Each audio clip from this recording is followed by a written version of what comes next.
Difficult roads leads to beautiful destination. Yon. Wow. Kay.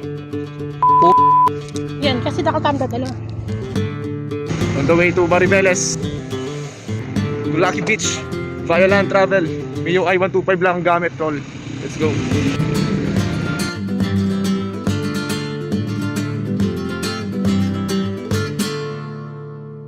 Since di tayo tatawid ng dagat dahil mahal yung bangka, pumotorin na lang natin kahit rough road doon. Hindi ko natin kung kaya.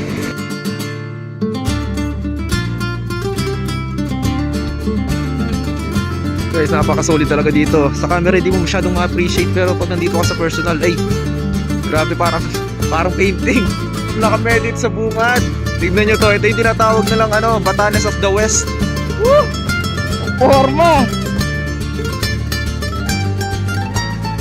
Umpisa pa lang yung trail dahil din talaga wala yung adventure.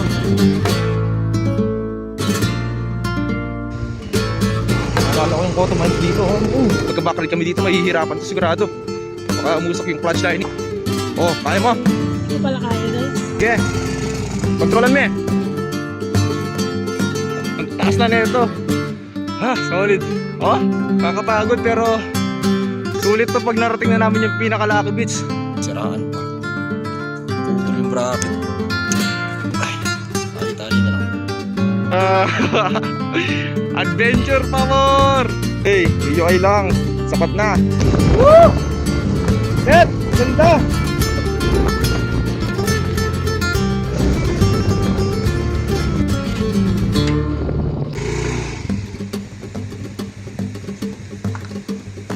B, patakinis na ako, B.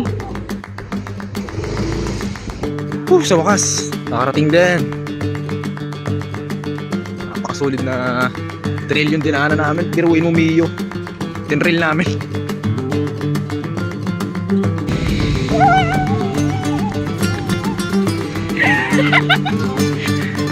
Ang daming tama sa ilalim na ito. Magkape tayo, kape. Hindi ako nakatalon kagabot dito sa sa spot na cliff jumping.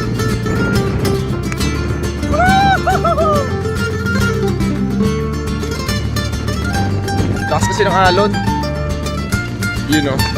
Parang tatangayin ka doon sa loob, tapos ihahampas ka sa bato. We're heading to the cliff jumping spot here. So I'm gonna try to jump off the cliff.